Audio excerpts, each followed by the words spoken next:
The siege beacon's alarm pierced the pre-dawn hush of Nightfall Bastion like a thunderclap. Commander Alara Burns skidded across the dew-slick courtyard, boots splashing in shallow puddles that reflected fractured dawn crystal light. Black banners, bearing the Umbral Alliance's sigil, snapped in the chill wind above the shattered gatehouse. Smoke and embers curled into the sky where enemy skyships hovered, their plasma turbines carving emerald arcs through the gloom. Ilara's dawn steel gauntlets hummed in time with her heartbeat, a measured resonance of unyielding resolve. Behind her, ragged human militia, farmers turned soldiers armed with harvest scythes reforged into warded blades, cloaked smiths clutching molten-tipped hammers, and apprentice clocksmiths wielding prototype pistols rallied at her shout. Each face was drawn and determined, eyes bright with the spark of human tenacity. "Hold the line!" Ilara bellowed, voice carrying over clashing steel and distant thunder. She leapt onto a fractured marble bench and thrust her sword aloft, the warded edge casting arcs of gold. For every dawn yet unclaimed, a squadron of shadow wraiths materialized at the bastion's wall, spectral forms that writhed in hushed malevolence. Ilara met them head-on, her gauntlets flared, each palm strike sending ripples of warded light that fragmented the wraiths into motes of harmless glow. Militia surged forward behind her, bolstered by that single blaze of hope. Emissaries of courage, they pressed through the breach to reclaim every shattered battlement. Human ingenuity had turned fragile defenses into triumphant counterattacks. Only a heartbeat earlier, the bastion had stood unassailable, its ramparts of living obsidian threaded with dawn crystal filaments, drawbridges powered by gear-forged colossi, and aqueducts channeling warded springs through luminescent canals. At its heart pulsed the beacon engine, a fusion of ember alchemy and clockwork precision that siphoned moonlight into protective wards. Now, the umbral warlocks had shattered its starlight crystal, dragging the bastion into magical darkness. Ilara's crowning invention, the override module, lay strapped to her back, a prototype designed to recalibrate corrupted conduits and reignite the beacon's wards. Tonight it was humanity's final gamble. With a sharp command, she and Sergeant Thomas Creed sprinted toward the shattered engine chamber.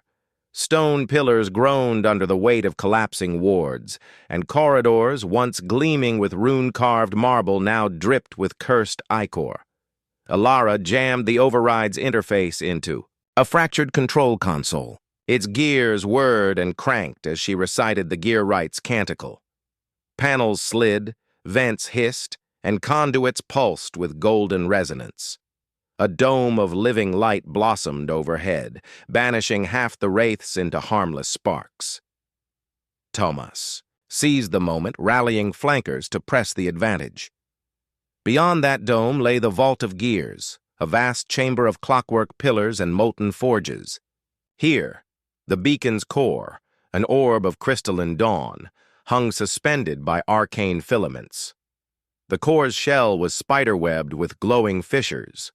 Ilara knelt before it, override module connected, and channeled her will through its tuning.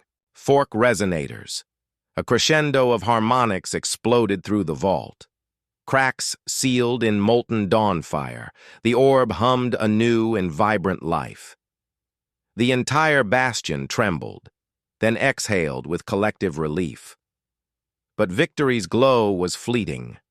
Arching portals along the chamber's rim glowed with umbral runes as warlocks streamed through, their voices a dirge of shadow.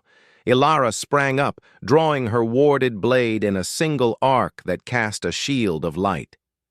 Thomas and Dawnsteel marksmen formed a circle around her, each bolt carving through the darkness. As the warlocks lunged, Ilara advanced in a dance of dawnfire.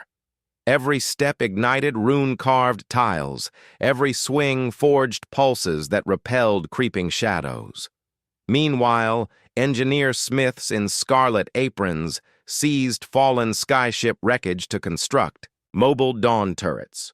Apprentice clocksmiths rigged mirror crystals along broken walls, focusing warded light into blazing lances that pierced the assault like beacons of daylight.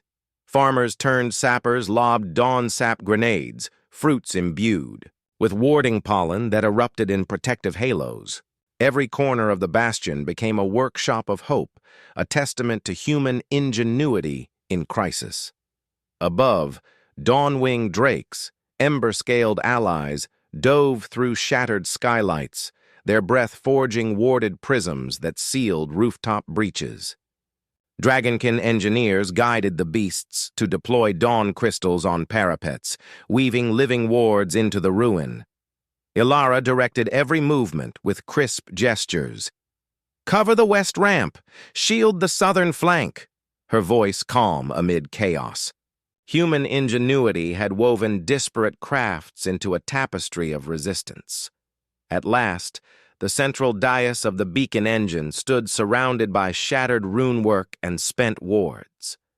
Ilara ripped off her gauntlet, revealing scar-touched skin. She pressed, both hands against the crystal conductor, a lattice of dawn wire and ember-etched steel. With a roar, she channeled every ounce of her strength, feeling the override's harmonics fuse with her heartbeat. The conductor flared in supernova brightness, sending waves of living light pulsing through every conduit and gear. The core roared, back to life, its wards washing outward in a tide of gold that shattered the warlock's dark enchantments. Silence fell as the last warlock form evaporated. Soldiers lowered weapons, faces shining with tears and sweat. Ilara, chest heaving, lifted, her blade to the renewed warded sky. "We reclaimed the dawn," she whispered. "Tonight, humanity stood tall." In the days that followed, the Bastion's survivors labored to rebuild what terror had broken. Crystalline mortar sealed cracked walls. New override modules were installed in every gate mechanism. Workshops hummed with collaborative effort. Thomas Creed founded the Unity Guard, a militia trained in wardcraft and innovation. Scholars reopened the Hall of Echoes, archiving every detail of siege and salvation. Through every repair and recalibration, human ingenuity and compassion proved triumphant. On the restored beacon tower, Ilara placed her original override module atop the core console, a symbol of tenacity. She joined Thomas and Cerethus Dawnscale, Dragonkin captain of the allied host, in reciting the Emberforge Covenant. "By our hands and hearts, we forge the dawn against endless night." Below, the bastion erupted in unified light as every warded turret and brazier pulsed in synchronous radiance. Under liberated skies, dawn ward lanterns drifted upward like living constellations. Ilara watched their ascent, heart swelling with pride and promise. She turned to her allies and vowed, "Wherever darkness gathers, human spirit will stand tall." And so, at the threshold of a new day, humanity's beacon blazed forth, an unbreakable light carried by ingenuity, courage, and compassion. As the first light of true dawn painted the bastion's renewed walls in hues of rose and gold, Commander Ilara Byrne stood atop the beacon tower's spiral staircase, the wind tangling her hair. Below, the courtyard teemed with life, artisans forging replacement ward crystals, healers mending battered militia in dawn-lit tents, and scholars guiding young apprentices through the Hall of Echoes. Yet Ilara's eyes were fixed on the distant horizon, where the Umbral Alliance's warship armada still drifted like dark leviathans, waiting for another chance to plunge the world into shadow. "Commander," Captain Thomas Creed called from the landing below, bowing as he approached. At his side marched Cerethus Dawnscale, captain of the Dragonkin contingent, her scaled wings tucked into protective harnesses. "Scouts report enemy stirrings beyond the southern ridge. They're regrouping for a counterstrike." Ilara inhaled deeply, the breeze carrying the scent of dawn crystal pollen and forge smoke. "So they would," she replied, adjusting the white override module's strap across her chest. "We'll meet them with every innovation we've forged." She descended the tower's steps 2 at a time, Creed and Cerethus at her heels, until they reached the bastion gate, where villagers and soldiers alike labored to erect dawn crystal barricades and mount mercurial light cannons on clockwork carriages. Moments later, a horn blast echoed from the western wall. The enemy advanced in serried ranks of shadow knights and spectral corsairs. But this time, humanity was ready. Forge riders on dawn steel horses spurred forth, their barded steeds trailing ribbons of warded flame. Arc lancers, artisans wielding unimaginably potent crossbows powered by ember cores, loosed bolts that arced. Like golden comets, each impact a concussive blossom of purifying light. Elara led from the front. She activated her gauntlet's focused repulsion fields, throwing back cohorts of shadow knights in rippling waves. Cerethus dove above on her drake, unleashing calibrated embers that crystallized into ward shards midair, forming protective domes. Over advancing infantry. Tom Creed's voice rose clear. "Flank them at the eastern pylon." Human archers shifted to angled platforms, firing dawn ray arrows that sketched sigils of hope against the sky. Where darkness pressed hardest, artisan smiths wheeled dawn lance turbines to the front, each spinning coil emitting ripples of protective resonance. Yet the Umbral Alliance would not yield easily. Warlocks on levitating platforms wove curses into the battlefield, dark tendrils seeking to wrap around towering dawn pillars. A bolt of necrotic energy struck a warded aqueduct, fracturing its crystal lining and sending geysers of glowing water across the ground. Chaos threatened to bloom once more. Elara sprinted toward the shattered aqueduct, override module in hand. She plunged its starlight conduit into the broken crystal seam and uttered the Gearwright's harmonic, an incantation of innovation and compassion. A golden pulse rippled outward, knitting shattered crystal into living ward fiber and reigniting. The aqueduct's glow. Water coursed through restored channels, shielding allied lines with arcs of iridescent mist. Inspired, the militia surged forward with renewed fervor. Forge riders broke enemy ranks, arc lancers bathed the field in dawnfire, drake breath carved safe corridors through dark clusters. Elara felt the ground tremor under the unified heartbeat of human and dragonkin might. With a single raised fist, she signaled the final charge. Together they swept the umbral forces off the bastion's ramparts. Shadow knights tumbled into wards of living light. Spectral corsairs dissolved under converging dawn lances. Above, dragonkin clashed with warlock skyships, seizing control of their ember turbines and turning them against their former masters.